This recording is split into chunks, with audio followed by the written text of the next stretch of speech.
విశాఖపట్నం, శ్రీకాకుళం, విజయనగరం ఈ పరిసర ప్రాంతాలకి అందుబాటులోకి రానున్నటువంటి ఎయిర్పోర్టుకు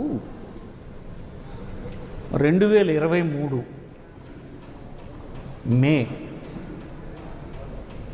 3వ తేదీన ఫౌండేషన్ స్టోన్ వేయడం జరిగింది. ఫౌండేషన్ స్టోన్ వేసిన రోజున ఆనాడు ఉన్నటువంటి ముఖ్యమంత్రి గారు ఒక మాట చెప్పారు, జగన్మోహన్ రెడ్డి గారు. ఈ ఎయిర్పోర్ట్ కమర్షియల్ ఆపరేషన్స్ 2026 జూన్ చివరికి కమర్షియల్ ఆపరేషన్స్ ప్రారంభమవుతాయని చెప్పారు. అంటే ఎందుకు చెప్పగలిసాడు ఆయన అలాగా? చీఫ్ మినిస్టర్గా అతను ఫౌండేషన్ వేసే నాటికే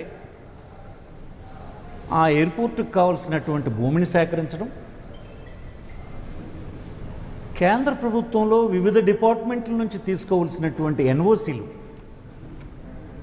ఎన్ఓసీలన్నిటిని తీసుకోవటం, కన్సెషనరీ అగ్రిమెంట్ని పూర్తి చేయడం,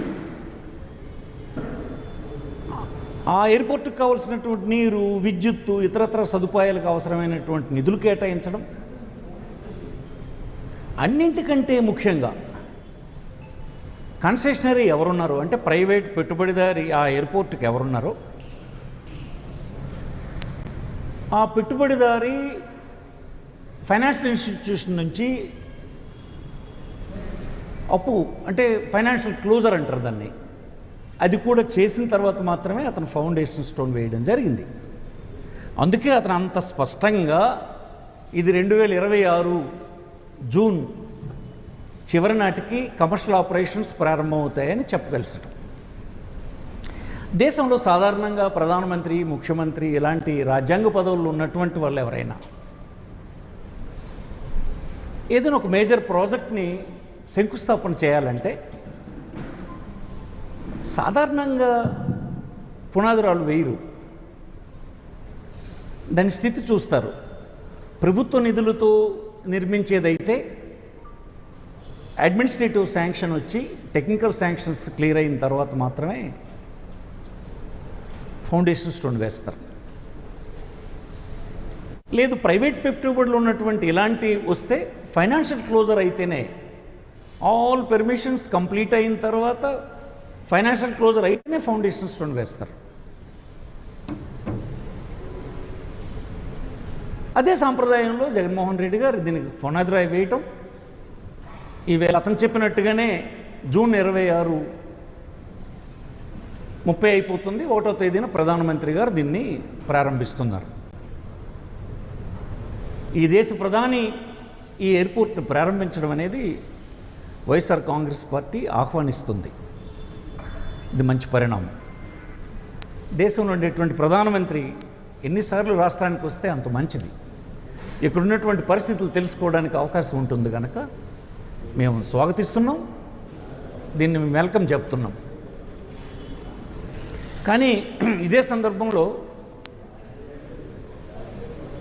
ఒకసారి ఈ ప్రభుత్వం చూస్తే రేపు ఈ ప్రారంభాన్ని పెద్ద హడావుడి చేయాలని, ఈ ప్రాంతానికి అభివృద్ధి అంతా దీంతో అయిపోతుందని, ఇది నేను చేశానని చెప్పాలన్న ప్రయత్నం చేయాలని చూస్తున్నారు. దాన్ని నేను వైఎస్ఆర్ పార్టీ అబ్జెక్ట్ చేస్తుంది. మీరు ఈ 3 ప్రాంతాలంటే పూర్వపు పాత జిల్లాలైనటువంటి 3 ప్రాంతాలకు ఎలాంటి ప్రయోజనకరమైన పని మీరు చేయలేదు. మేము భయపడుతున్నంత దేనికనంటే చెయ్యింది చేశానని మీరు ఇప్పుడు చెప్తూ ఈ ప్రాంతానికి నా అభివృద్ధి పార్టిసిపేషన్ ఉందని మీరు చెప్పాలనుకుంటున్నారు. అది కాదని మనం చేస్తున్నాం, అది చేయొద్దని మనం చేస్తున్నాను. అలాంటివి మేము చేశామనే మాట మీరు చెప్తే మేము అభ్యంతరం చెప్తాం. ఇది పూర్తిగా జగన్మోహన్ రెడ్డి గారి ప్రభుత్వం ప్రయత్నం వల్లనే A to Z పర్మిషన్స్ ఒకటి కాదు, ఒక్క రక్షణ శాఖది మీరు 2015 తెచ్చారు. 15 నుంచి 19 వరకు ఏ ఫార్మాలిటీ అవ్వలేదని అంటే మీరేం చేయలేదు. 23 వరకు ఫైనాన్షియల్ క్లోజర్ అవ్వలేదని అంటే ఎన్ని పనులు ఉండిపోయినందువల్ల 23కి ఫైనాన్షియల్ క్లోజర్ అయ్యింది. ఆ తర్వాత కావాల్సినటువంటి అన్ని పర్మిషన్స్ని జగన్మోహన్ రెడ్డి గారే తెచ్చారు. సుమారు 1200 కోట్ల రూపాయల నిధులు దానికి రాష్ట్ర ప్రభుత్వం నుంచి వెచ్చించారు.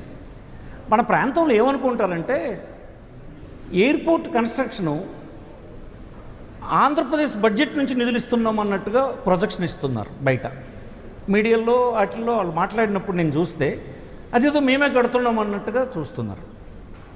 కానీ ఆంధ్రప్రదేశ్ ప్రజలకి, ముఖ్యంగా ఈ 3 జిల్లాల పాత 3 జిల్లాల ప్రజలకి నేను చెప్తున్నాను, ఇది ప్రైవేట్ పీపుల్ డెవలప్ చేస్తున్నటువంటి ఎయిర్పోర్టు.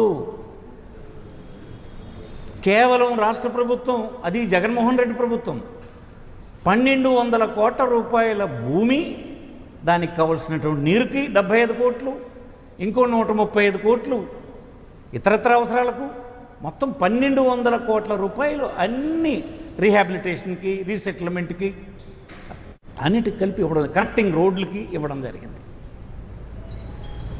కానీ ఇక్కడ ముఖ్యమంత్రి గారి స్టేట్మెంట్లు, కేంద్ర మంత్రి స్టేట్మెంట్లు చూస్తుంటే మాట్లాడితే ఇన్స్పెక్ట్ చేయడం, ప్రైవేట్ ఎయిర్పోర్ట్ మీరు ఇన్స్పెక్ట్ చేయడం ఏంటండి? 4000 కోట్లు అప్పు తెచ్చినటువంటి ప్రైవేట్ కన్సెషనర్ ఏ రోజుకి ఒక్క రోజు లేట్ అయితే కూడా వాళ్ళకి ఇష్టం ఉండదు. అడ్మినిస్ట్రేటివ్ ఖర్చులు పెరిగిపోతాయి కనుక ఓపెన్ చేయాలని ప్రయత్నం చేస్తారు. రాష్ట్ర ప్రభుత్వం పార్టిసిపేషన్ ఏం లేదు, అయిపోయింది. జగన్మోహన్ రెడ్డితో అయిపోయింది.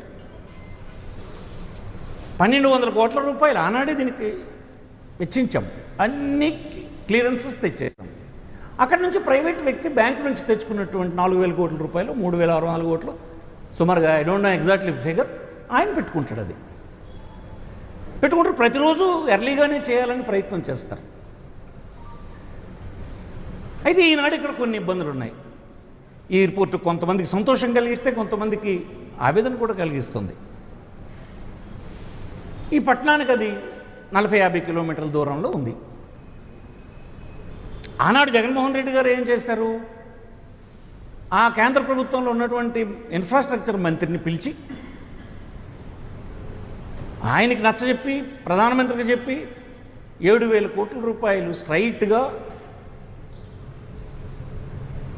తొందరగా సిటీ నుంచి ఎయిర్పోర్ట్కి చేరడానికి అవసరమైన రోడ్ని ఓరల్గా అనౌన్స్ చేయించారు. అరే, ఈ ప్రభుత్వం ఏర్పడి 2 సంవత్సరాలు అయింది. ఇసుమంతైనా అది కదిలిందా? ఈ ప్రాంతం పట్ల మీకున్నటువంటి శ్రద్ధ నేను చెప్పదలుచుకున్నాను. దీంట్లో ఎయిర్పోర్ట్ ప్రైవేట్ పీపుల్ కట్టేస్తున్నారు, అది యాక్షన్ చేయడమే తప్ప చూసినట్టు యాక్షన్ చేయడం, మీరు ఇన్స్ట్రక్షన్స్ ఇచ్చినట్టు మీరే ఇంజనీరింగ్ సూపర్వైజర్లాగా యాక్షన్ చేయడమే చేశారు. కానీ 20 కోట్ల జనాభా కలిగినటువంటి విశాఖపట్నం పౌరులకు ఇబ్బంది కలుగుతుంది, అవసరమైన రోడ్డు కేంద్ర ప్రభుత్వం ప్రకటించింది, ప్రారంభించే పని చేయాలన్నటువంటి ఇంకిత జ్ఞానం మీకుందా?